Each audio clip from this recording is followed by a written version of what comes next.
Introduction. Rahul has a windmill. Taking the windmill in hand, he starts running. See, the windmill in his hand is moving so fast. How does it happen? See, this boy is flying a kite. The kite flies so high. How does it fly? The windmill moves due to movement of air, and so does the kite fly. Objectives. At the end of this lesson, you will be able to define air, explain the different constituents of air, discuss the properties and uses of air, explain air as a mixture. Are you feeling hot due to lack of air? Now put your ceiling fan on. You can feel the presence of air. You must have sensed the nice cold breeze in a fine morning. This is also due to movement of air. This moving air is called wind. We can know the direction of wind with the help of wind vanes. Air is colorless and enables us to see everything through it as it is. It has no smell and taste. Air occupies space. To understand this, take a pitcher and dip straight into the water. See, no water enters into the pitcher. Now tilt the pitcher slightly. See, the air bubbles are coming out of the pitcher and water starts entering into it. So you can see that the pitcher is not empty. Air that was present in the pitcher is coming out. This shows that air occupies space. Inflate an air pillow. What do you see? It grows in size. This shows that air occupies space and has no definite shape. Air has weight as well. Put the air-filled ball on one side of a balance and a similar empty and squeezed ball on the other side. You can see the pan with squeezed ball goes up, indicating that it is lighter than the air-filled one.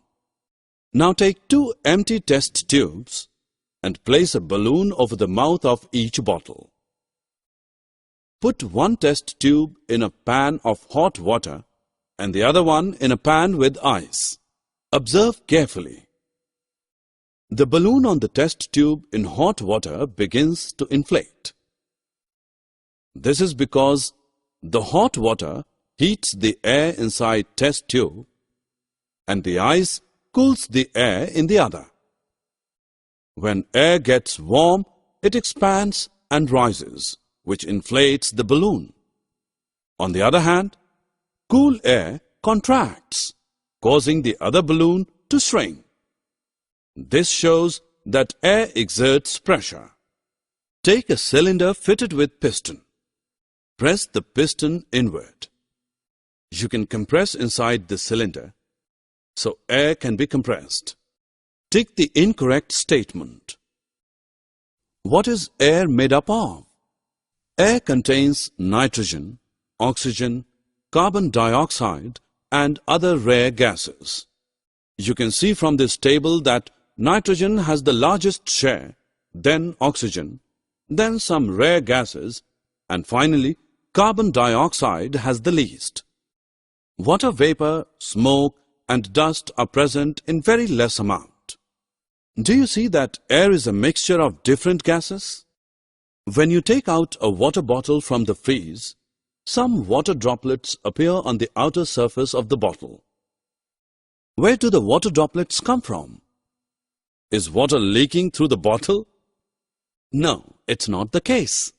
Water vapor present in the air turns back into liquid when it touches the cold outer surface of the bottle. This proves air contains water vapor. Now take lime water in a test tube. With a syringe, blow some air through this solution. You can see that lime water turns milky. This indicates the presence of carbon dioxide in air.